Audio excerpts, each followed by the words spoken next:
नमस्कार दोस्तों, अनमोल साहित्य की दुनिया में आप सभी का तहे दिल से स्वागत है। काफ़ी लंबे समय के बाद आज हम वीडियो डालने जा रहे हैं। कुछ कारणवश वीडियो आप सभी के पास नहीं पहुंच पाई। आज हम जिस बुक की बात करने जा रहे हैं वह राष्ट्रीय बेस्ट सेलर बुक है, जिसको लिखा है आचार्य प्रशांत जी ने। आप सभी आचार्य प्रशांत जी से सहमत होंगे। इस किताब का नाम है स्त्री, आंतरिक बल की ओर। इस किताब में आचार्य प्रशांत जी ने बहुत ही अच्छी तरीके से बताया है कि स्त्री क्या है। हम सभी जो स्त्री के बारे में जानते हैं वह तो स्त्री है, पर उसके अलावा बहुत कुछ है जो स्त्री के अंदर ही विद्यमान है। स्त्री कई बार अपना व्यक्तित्व, अपना अस्तित्व समझ नहीं पाती है। वह समझती है कि जो पहले से चली आ रही चीज़ें हैं उन्हीं तरीके से हमें जीना है, उन्हीं तरीके से हमको अपने आप को आगे बढ़ाना है, उन्हीं पद चिन्हों पे चलना है। पर स्त्री भी मनुष्य है। जैसे इंसान अगर आदमी है, वैसे ही स्त्री भी मनुष्य है। उसके अंदर भी प्राण हैं, उसके अंदर भी ऊर्जा है, उसके अंदर भी शक्ति है, उसके अंदर भी वह सब करने की ताकत है जो एक पुरुष करता है। स्त्रियां बहुत ऊपर तक पहुंची हैं और पहुंचने की क्षमता रखती हैं, पर कई बार पहुंच नहीं पाती हैं। कुछ अपने डर से, कुछ समाज के डर से, कुछ लोगों के डर से, कुछ लाज की वजह से, कुछ लज्जा की वजह से और कुछ ना करने की इच्छा की वजह से। अगर स्त्री का जन्म मिला है तो हमें अपने आप को और आगे बढ़ाना है, क्योंकि हमारे पास समस्याएं कम नहीं हैं, पर उन समस्याओं से निपट कर हमें आगे बढ़ना है। स्त्रियां अक्सर अपने आप को दूसरों के काम में लगाती हैं, घर के काम में लगाती हैं, पति के काम में लगाती हैं, बच्चों की परवरिश में लगाती हैं, बुजुर्गों की परवरिश में लगाती हैं। सब कुछ बहुत अच्छा है, पर खुद की परवरिश में कितना लगाती हैं और खुद की परवरिश में लगाना क्यों बहुत महत्वपूर्ण है, यह किताब हमें आचार्य प्रशांत जी से पता चलता है। आचार्य प्रशांत जी ने बहुत ही बारीक तरीके से हर एक प्रश्न का जवाब दिया है। ये किताब उनके अलग अलग जगह दिए गए प्रश्नों के जवाब को इस किताब में सम्मिलित किया गया है। आचार्य जी ने इस किताब में बहुत तरीक़ों से अपने बिंदुओं को रखा है कि स्त्री न देह है न भावनाएं। महिलाएं अपनी पढ़ाई और नौकरी देखें या गृहस्थी,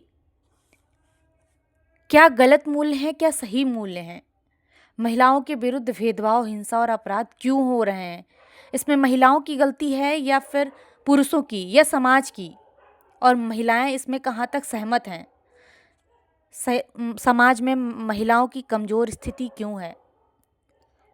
अगर ऐसी लड़कियां कमज़ोर रहीं तो समाज का क्या हाल होगा।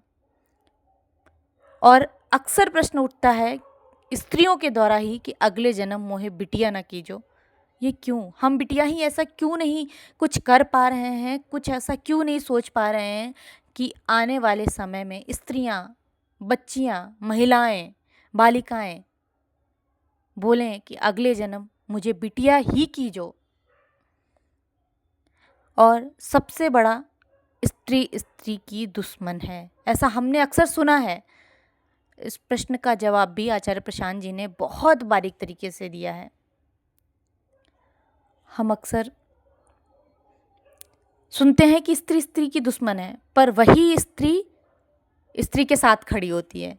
जब ऐसी परिस्थिति आती है, हमें लगता है कि हम उड़ नहीं पा रहे हैं, हम आगे नहीं बढ़ पा रहे हैं, हमारे पंख काटे जा रहे हैं, हमें रोका जा रहा है, तब कहीं माँ के रूप में, कहीं बहन के रूप में, कहीं सास के रूप में, भाभी के रूप में, कहीं ना कहीं स्त्री हमेशा आगे बढ़ कर के आती है। ऐसा नहीं है कि स्त्री स्त्री को रोकती ही है। अगर रोकती है तो हमें कौन से कारण हैं जिनकी वजह से रुकना पड़ता है, या हम किसी और को रोकते हैं। ऐसे कारणों पे हमें बात करनी है, और आचार्य प्रशांत जी ने बहुत ही बारीक तरीके से बताया है कि ऐसा क्यों होता है और हमें ऐसा क्यों नहीं करना चाहिए। आचार्य प्रशांत जी ने बहुत ही बारीक तरीके से बताया है कि चुनौतियाँ और समाधान क्या हो सकते हैं।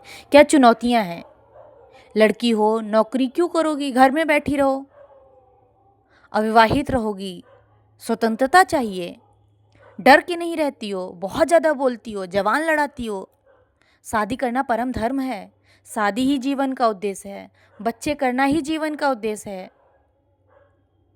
ऐसी बहुत सारी चुनौतियाँ हम सब के जीवन में हैं। कई सारी स्त्रियाँ पढ़ना चाहती होंगी, आगे बढ़ना चाहती होंगी, पर नहीं कर पाती होंगी। पर कई के पास समाधान भी होते होंगे, पढ़ाया जाता होगा, आगे बढ़ाया जाता होगा, पर वो खुद से नहीं बढ़ना चाहती होंगी क्योंकि उनको आराम चाहिए, क्योंकि उनको आराम का जीवन मिलता चला आ रहा है। आचार्य प्रशांत जी ने दोनों तरह के प्रश्नों के जवाब दिए हैं कि कुछ महिलाओं को आज़ादी मिली है, कुछ महिलाओं को सुविधाएं मिली हैं, पर वो नहीं कर पा रही हैं, और कुछ ऐसी महिलाएं हैं जिनको चुनौतियों का सामना करना पड़ रहा है, कोई सुविधा नहीं मिली है, उसके बावजूद भी वो आगे बढ़ रही हैं और अपने शिखर तक पहुंच रही हैं, अपने सपनों को पूरा कर रही हैं। ऐसी बहुत सारी महिलाएं हैं, पर जो महिलाएं अपने सपनों को पूरा नहीं कर पा रही हैं और किसी कारण बस रुक जा रही हैं, या 10 कदम चलने हैं 5 कदम चल के रुक गई हैं, तो ऐसे कौन कौन से कारण हो सकते हैं जिसकी वजह से महिलाएं रुक जाती हैं। सबसे पहली चीज़ कि हमें अपने आप को मनुष्य समझना है, हमें अपने आप को इंसान समझना है। हमें समझना है कि सभी प्राणियों की तरह हम भी प्राणी हैं, हमें भी मानव जन्म मिला है, हमें भी जीने रहने खाने का अधिकार है। दूसरी चीज़, जिस तरह से सबकी भावनाएं हैं उस तरह से हमें भी अपनी भावनाओं को उतना ही महत्व देना है। नंबर 3, अगर हम सब की परवरिश कर रहे हैं, बच्चों की, पति की, बुजुर्ग की, तो हमें अपनी भी परवरिश करना उतना ही ज़रूरी है। नंबर 4, हमें देखना है कि हमारे लिए क्या सबसे ज़रूरी है, जिससे लोगों का भी हित हो और हमारा भी हित हो। ऐसा कोई काम नहीं करना है आगे बढ़ने के लिए जिसमें लोगों का बुरा हो, लोगों का नुकसान हो। हमें वही काम करना है जिससे हमारे साथ दूसरों का भी भला हो। और लास्ट में हमें सफलता के लिए जो भी चीज़ें रुकावट बन रही हैं, जो भी रास्ते में चीज़ें आ रही हैं, जो बाधाएं बन रही हैं, जिनसे हम अपने आप को आगे बढ़ने नहीं दे पा रहे हैं, उन सारी चीज़ों को तोड़ना है, उन बंधनों को तोड़ना है और अपना नाम करना है, अपने मम्मी पापा का नाम करना है और समाज में उन सारी महिलाओं के लिए एग्जाम्पल बनना है जो महिलाएं नहीं कर पा रही हैं। अगर हमें करने का मौका मिला है तो हमें करके दिखाना है और हमें आगे बढ़ना है।